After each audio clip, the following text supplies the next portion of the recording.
ಏ ಗಿದರ crazy people, ಇನ್ನು ಯಾರು ನಮ್ಮ ಚಾನಲ್ಗೆ ಸಬ್ಸ್ಕ್ರೈಬ್ ಆಗಿಲ್ಲ ಈ ಕೂಡಲೇ ಸಬ್ಸ್ಕ್ರೈಬ್ ಆಗಿ ಬೆಲ್ ಐಕಾನ್ ಮೇಲೆ ಕ್ಲಿಕ್ ಮಾಡಿ. ಇಷ್ಟು ದಿನ ನಾನು ಮೂವಿ ರಿವ್ಯೂ ಮಾಡ್ತಿದ್ದೆ, ಇದೇನಪ್ಪ ಇದು ಸಡನ್ ಆಗಿ ಬಾಕ್ಸಿಂಗ್ ರಿವ್ಯೂ ಮಾಡಕ್ ಬಂದಿದ್ದೀನಿ ಅಂತ ಯೋಚನೆ ಮಾಡ್ತಿದ್ದೀರಾ? ಹೌದು, ಈ ಬಾಕ್ಸಿಂಗ್ ಕೂಡ ಒಂದು ಮೂವಿ ಅಷ್ಟೇ ಚರ್ಚೆ ಆಗಿದೆ, ಮತ್ತೆ ನೆಟ್ಫ್ಲಿಕ್ಸ್ ನಲ್ಲಿ ರಿಲೀಸ್ ಆಗಿದೆ. ಟೈಸನ್ ಮತ್ತೆ ಜೇಕ್ ಪೌಲ್ ಇವರಿಬ್ರದ್ದು ಫೈಟಿಂಗ್ ರಿಯಲ್ ಅಥವಾ ಫೇಕ್ ಅನ್ನೋದನ್ನ ಹೇಳ್ತೀನಿ ಕೇಳಿ. ಮೈಕ್ ಟೈಸನ್, ಮೊದಲು ಮೈಕ್ ಟೈಸನ್ ಬಗ್ಗೆ ನೀವು ಒಂದೆರಡು ವಿಷಯ ತಿಳ್ಕೊಳ್ಳಿ. ಮೈಕ್ ಟೈಸನ್ ಒಂದು ದೊಡ್ಡ ಘಟ. ಬಾಕ್ಸಿಂಗ್ ಹಿಸ್ಟ್ರಿನಲ್ಲಿ ಒಂದು ಓವರ್ ವೆಯ್ಟ್ ಚಾಂಪಿಯನ್ ಅಂದ್ರೆ ಅದು ಮೈಕ್ ಟೈಸನ್ ಅಂತ. ಅಂದ್ರೆ ಒಂದು ಇಯರ್ ಬಾಕ್ಸಿಂಗ್ ಚಾಂಪಿಯನ್ಶಿಪ್ ನ ಕರೆದ್ರು. ಮೈಕ್ ಟೈಸನ್ ವಿರುದ್ಧ ಯುದ್ಧ ಆಡಕ್ಕೆ ಯಾರು ಕೂಡ ಒಪ್ಕೊಳ್ಳಿಲ್ಲ. ಆದ್ರೆ ಒಬ್ಬ ಒಪ್ಕೊಂಡ ಮತ್ತೆ ಬಂದ. ಅವನಿಗೆ ಮೈಕ್ ಟೈಸನ್ ಹೇಗ್ ಹೊಡೆದ ಅಂದ್ರೆ ನಾಯಿಗೆ ಹೊಡೆದಂಗ್ ಹೊಡೆದ. ಈ ರೇಂಜ್ಗೆ ಹೊಡೆದಾದ್ಮೇಲೂ ಅವನ್ನ ಬಿಡ್ಲಿಲ್ಲ. ಅದಕ್ಕೆ 15 ಜನ ಪೊಲೀಸ್ಗಳು ಬಂದ್ರು. ಆ 15 ಜನ ಪೊಲೀಸ್ಗಳಿಗೆ ಕೂಡ ಮೈಕ್ ಟೈಸನ್ ಹೊಡೆದು ಕಳಿಸ್ದ. ಅದರಿಂದ 2 ವರ್ಷ ಜೈಲ್ ಶಿಕ್ಷೆ ಆಯಿತು. 2 ವರ್ಷ ಜೈಲ್ ಶಿಕ್ಷೆ ಆಗಿ ಮತ್ತೆ ಮೈಕ್ ಟೈಸನ್ ಬಾಕ್ಸಿಂಗಿಗೆ ಬಂದ. ಇಂಥ ಒಂದು ದೊಡ್ಡ ಘಟ ಮೈಕ್ ಟೈಸನ್. ಈ ಮೈಕ್ ಟೈಸನ್ ಇವಾಗ 60 ವರ್ಷ ಆಗಿದ್ದಾರೆ. ಇವರೊಬ್ರು ಬಾಕ್ಸಿಂಗ್ ಹಿಸ್ಟ್ರಿನಲ್ಲೇ ಲೆಜೆಂಡ್ ಅಂತಾನೆ ಹೇಳ್ಬೋದು. ಇನ್ನ ಜೇಕ್ ಪೌಲ್ ವಿಚಾರಕ್ಕೆ ಬರೋಣ. ಮೈಕ್ ಟೈಸನ್ ನ ಸರಿಸಮನಾಗಿ ಇರೋನು ಅಂದ್ರೆ ಜೇಕ್ ಪೌಲೇ ಇರ್ಬೋದು. ಯಾಕೆಂದ್ರೆ ವೆಯ್ಟ್ ಸುಮಾರು ಹತ್ತತ್ರನೇ ಇದೆ. ಮತ್ತೆ ಜೇಕ್ ಪೌಲ್ ಒಬ್ಬ ಯೂಟ್ಯೂಬರ್. ಇವನು ಈಗೀಗ ಬಾಕ್ಸಿಂಗಿಗೆ ಬಂದಿದ್ದಾನೆ. ಮತ್ತೆ ಇವನೊಬ್ಬ ಯೂತ್. ಇವನು ಒಂದೇ ಒಂದು ಫೈಟ್ ಸೋತಿದ್ದಾನೆ. ಅದೇ ಇವನ ಪ್ಲಸ್ ಪಾಯಿಂಟ್. ಇವನೇನು ನಾರ್ಮಲ್ ಮನುಷ್ಯ ಏನಲ್ಲ, ಇವನು ಲೆಜೆಂಡ್ ತರನೆ ಅಂತ ಅಂದ್ಕೊಳ್ಳಿ. ಇವನು ಚೆನ್ನಾಗಿ ಫೈಟಿಂಗ್ ಆಡ್ತಾನೆ, ಒಳ್ಳೆ ಸ್ಕಿಲ್ ಇದೆ. ಇವನು ಯಾಕೆ ನೀವು ಡಮ್ಮಿ ಅನ್ಕೊಂತೀರಾ? ಇವನ್ ಯಾಕೆ ಜೇಕ್ ಪೌಲ್ ಮೈಕ್ ಟೈಸನ್ ಹೊಡ್ಯಕ್ಕಾಗಲ್ಲ ಅನ್ಕೋತೀರಾ? ಇವನು ಒಂದು ಒಳ್ಳೆ ದೊಡ್ಡ ಘಟನೆ. ಮೈಕ್ ಟೈಸನ್ ಈ ಯುದ್ಧನ ಸೋತಿರ್ಬೋದು, ಬಟ್ ಎಲ್ರ ಮನ್ಸಲ್ಲೂ ಮೈಕ್ ಟೈಸನ್ ಗೆದ್ದಿದ್ದಾರೆ. ಮತ್ತೆ ಈ ಹುಡುಗಂಗೆ ಮೈಕ್ ಟೈಸನ್ ಹೊಡ್ಯಕ್ಕಾಗಿಲ್ವಾ ಅಂತ ತುಂಬಾ ಜನ ಮಾತಾಡ್ತಿದ್ದಾರೆ. ಆದ್ರಿಂದಾನೇ ಇದನ್ನ ಹೇಳ್ತಿದ್ದಾರೆ ಇದೊಂದು ಸ್ಕ್ರಿಪ್ಟೆಡ್ ಅಂತ. ನೀವು ಫಸ್ಟ್ ರಿಯಾಲಿಟಿನ ಅಕ್ಸೆಪ್ಟ್ ಮಾಡ್ಕೊಳ್ಳೋದನ್ನ ಕಲ್ತ್ಕೊಳ್ಳಿ.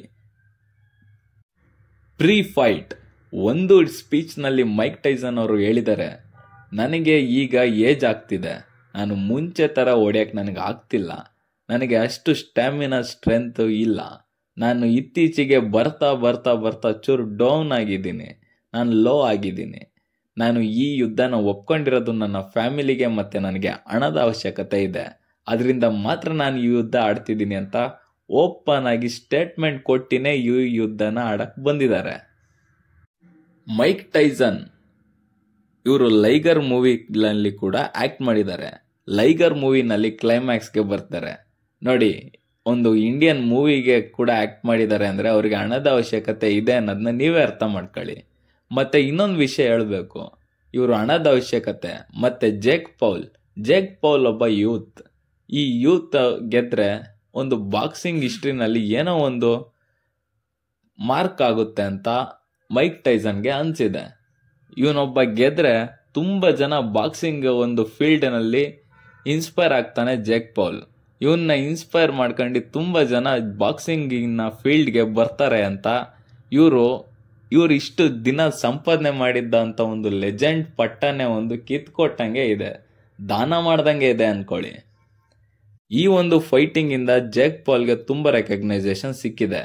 ಅದು ಯಾವ್ದಕ್ಕೆ ಅಂತಂದ್ರೆ ಮೈಕ್ ಟೈಸನ್ ವಿರುದ್ಧ ಯುದ್ಧ ಆಡಿ ಗೆದ್ದಿದ್ಯಾ ಅಂತ. ಹಾಗೆ ಮೈಕ್ ಟೈಸನ್ ಕೂಡ ಹೇಳಿದ್ದಾರೆ, ನಾನು ಗೆಲ್ಬೇಕಾರೆ ನನಗೆ ಗೆಲುವು ಅನ್ನೋದು ಚೆನ್ನಾಗಿತ್ತು, ಟ್ರೋಫೀಸ್ ಎಲ್ಲ ಸಿಕ್ತಿತ್ತು, ಎಷ್ಟೊಂದು ಟ್ರೋಫೀಸ್ ಬೆಲ್ಟ್ಗಳೆಲ್ಲ ಇದಾವೆ. ಆದ್ರೆ ಇವಾಗ ಈ ಏಜ್ ಅಲ್ಲಿ ನನಗೆ ನೆಮ್ಮದಿ, ನನ್ನ ಫ್ಯಾಮಿಲಿ, ಮಕ್ಕಳು ಅನ್ನೋದೇ ನಂಗೆ ಇಷ್ಟ ಆಗ್ತಿದೆ. ಆ ಬೆಲ್ಟ್ ಎಲ್ಲ ಕಸ ತರ ಫೀಲ್ ಆಗ್ತಿದೆ ನನಗೆ ಅಂತ. ಮತ್ತೆ ಮೈಕ್ ಟೈಸನ್ ಅವರ ಇನ್ನರ್ ಫೀಲಿಂಗ್ ಅಂತ ನನಗನ್ಸಿದೆ, ಹೇಳ್ತೀನಿ ಕೇಳಿ. ಈಗ ಬೆಳಿತೀರಾ ಅಂತ ಹುಡುಗ ಜೇಕ್ ಪೌಲ್, ಇವನ್ಗೆ ಏನೋ ಮಾಡಿ ನನ್ನ ಹೊಡೆದ್ರೆ ಇವನಿಗೊಂದು ಒಳ್ಳೆ ಹೆಸರು ಸಿಗುತ್ತೆ. ಮತ್ತೆ ಬಾಕ್ಸಿಂಗ್ ಒಂದು ಇಂಡಸ್ಟ್ರಿಗೆ ತುಂಬಾ ಜನ ಹುಡುಗರು ಬರ್ತಾರೆ ಇವನು ನೋಡ್ಕೊಂಡು ಅಂತ ಅನ್ಬಿಟ್ಟು ಬಾಕ್ಸಿಂಗ್ ಒಂದು ಫೀಲ್ಡ್ಗೆ ಇವರು ದಾನ ಮಾಡಿ ಹೋಗಿದ್ದಾರೆ. ಅಂತ ಅಂದ್ರೆ ಇವ್ರ ಲೆಜೆಂಡ್ ಗಿರಿ ಮತ್ತೆ ಕೆಲವೊಂದೊಂದು ವಿಷಯಗಳು ಸೆನ್ಸಿಟಿವ್ ವಿಷಯ ಇರ್ತಾವೆ, ಇವೆಲ್ಲ ಅದನ್ನು ದಾನ ಮಾಡಿ ಮೈಕ್ ಟೈಸನ್ ಅವರು ರಿಟೈರ್ಮೆಂಟ್ ಅನ್ನ ರೇಂಜ್ಗೆನೆ ತಗೊಂಡ್ಬಿಟ್ಟಿದ್ದಾರೆ. 60 ವರ್ಷದ ಒಬ್ಬ ಮೈಕ್ ಟೈಸನ್ ಸೋತಿದ್ದಾನೆ ಅಂತ ಎಲ್ರು ಫೇಕ್ ಅಂತ ಹೇಳ್ಬೇಡಿ. ಅವ್ರಿಗೆ ಸ್ಟ್ರೆಂತ್ ಸ್ಟ್ಯಾಮಿನಾ 60 ವರ್ಷದಲ್ಲೂ ಇಲ್ಲ, ಅವ್ರಿಗೆ ಕಮ್ಮಿ ಆಗಿದೆ. ಆದ್ರಿಂದ ಮಾತ್ರ ಅವರು ಸೋತಿದ್ದಾರೆ ನೋಡಿ. ಅಂತ ಲೆಜೆಂಡ್ ಚಾಂಪಿಯನ್ನೇ ಹೇಳ್ತಿದ್ದಾರೆ ನನಗೆ ಫ್ಯಾಮಿಲಿ ಮತ್ತೆ ಮಕ್ಕಳೇ ಜಾಸ್ತಿ. ಈಗ ನನಗೆ ಇದರಿಂದ ದುಡ್ಡು ಸಿಗುತ್ತೆ, ಈ ದುಡ್ಡು ತಾಂಡಿ ನಾನು ಫ್ಯಾಮಿಲಿ ಮತ್ತೆ ಮಕ್ಕಳನ್ನ ನೋಡ್ಕೊಂಡು ನಾನು ಆರಾಮಾಗಿ ಇದ್ಬಿಡ್ತೀನಿ, ನನ್ನ ಲೈಫ್ ನಾನು ಆರಾಮಾಗಿ ಎಂಜಾಯ್ ಮಾಡ್ತೀನಿ ಅಂತ ಹೇಳ್ತಿದ್ದಾರೆ ಅಂದ್ರೆ ಲೆಕ್ಕ ಹಾಕೊಳ್ಳಿ. ದುಡ್ಡಿಂದ ಏನ್ ಬೇಕಾದ್ರೂ ಸಿಗುತ್ತೆ. ಈ ಪಟ್ಟ ಲೆಜೆಂಡ್ಗಿರಿ ಇದರಿಂದ ಏನೂ ಸಿಗಲ್ಲ. ಇದನ್ನೆಲ್ಲ ಅರ್ಥ ಮಾಡ್ಕೊಂಡು ನೀವು ಕೂಡ ಜೇಕ್ ಪೌಲ್ ಮತ್ತೆ ಮೈಕ್ ಟೈಸನ್ನ ಫಾಲೋವರ್ ಆಗಿದ್ರೆ ಅವ್ರನ್ನ ನೋಡ್ಕೊಂಡು ಇದನ್ನ ಅರ್ಥ ಮಾಡ್ಕೊಂಡ್ ಬೆಳೆಯೋದ್ ಕಲೀರಿ. ಮತ್ತೆ ರಿಯಾಲಿಟಿನ ಅಕ್ಸೆಪ್ಟ್ ಮಾಡ್ಕೊಂತಿಲ್ಲ. ನಂದು ಎಲ್ಲ ಹಳೆ ವಿಡಿಯೋಗಳಲ್ಲಿ ಯಾವ ಫಿಲಮ್ ಎಲ್ಲ ಚೆನ್ನಾಗಿಲ್ಲ ಅಂತ ಹಾಕಿದ್ದೀನೋ ಅದಕ್ಕೆಲ್ಲ ಕೆಟ್ಟ ಕಮೆಂಟ್ಸ್ ಹಾಕಿ ಹೇಳಿದ್ದೀರಾ. ನನಗೇನು ಬೇಜಾರಿಲ್ಲ, ಕೆಟ್ಟ ಕಮೆಂಟ್ಸ್ ಬಂದರೆ ಡಿಲೀಟ್ ಮಾಡ್ತಿದ್ದೀನಿ ಅಷ್ಟೇ. ನಾನು ರಿಯಾಲಿಟಿನ ಹೇಳ್ತಿದ್ದೀನಿ, ಈ ಫಿಲಮ್ ಹಿಂಗೆ ಅಂತ ಓಪನ್ ಆಗಿ ಹೇಳ್ತಿದ್ದೀನಿ. ಇದನ್ನು ಅಕ್ಸೆಪ್ಟ್ ಮಾಡ್ಕೊಳಕ್ಕೆ ನಿಮ್ಗೆ ಯಾಕೆ ಆಗ್ತಿಲ್ಲ ಅಂತ ನನಗೆ ಗೊತ್ತಾಗ್ತಿಲ್ಲ. ತುಂಬ ಒಳ್ಳೊಳ್ಳೆ ಮೂವೀಸ್ ಇಂಗ್ಲೀಷ್ನಲ್ಲಿ ಇದೆ, ತೆಲುಗು, ತಮಿಳ್, ಹಿಂದಿ ಎಲ್ಲದರಲ್ಲೂ ಇದೆ, ಕನ್ನಡದಲ್ಲೂ ಇದೆ, ಬಟ್ ರೇರ್ ಇದೆ. ಇತ್ತೀಚೆಗಂತೂ ಕನ್ನಡದಲ್ಲಿ ಒಂದು ಕೂಡ ಚೆನ್ನಾಗಿರೋ ಮೂವಿ ಬರ್ತಾ ಇಲ್ಲ. ಓಪನ್ ಆಗಿ ಹೇಳಿದ್ರು ಯಾರಿಗೂ ಅರ್ಥ ಆಗ್ತಿಲ್ಲ. ಒಳ್ಳೆ ಮೂವಿ ಮಾಡಿದ್ರೆ ಬೈಯಕ್ಕೆ ನಂಗೇನು ಹುಚ್ಚ. ಒಳ್ಳೆ ಮೂವಿ ಮಾಡಲಿ, ನಾನು ನೋಡ್ತೀನಿ, ಚೆನ್ನಾಗಿದ್ರೆ ಚೆನ್ನಾಗಿದೆ ಅಂತ ಹೊಗಳುತ್ತೀನಿ ಅಂತ ಹೇಳ್ತಾ ರಿಯಾಲಿಟಿನ ಅಕ್ಸೆಪ್ಟ್ ಮಾಡ್ಕೊಳ್ಳೋದನ್ನ ಫಸ್ಟ್ ಕಲೀರಿ. ಇದು ಫೇಕ್ ಫೈಟಿಂಗ್ ಅಲ್ಲ, ಇದು ಪಕ್ಕಾ ಒರಿಜಿನಲ್ ಅಂತ ಹೇಳ್ತಾ ಈ ರಿವ್ಯೂನ ಮುಗಿಸ್ತೀನಿ.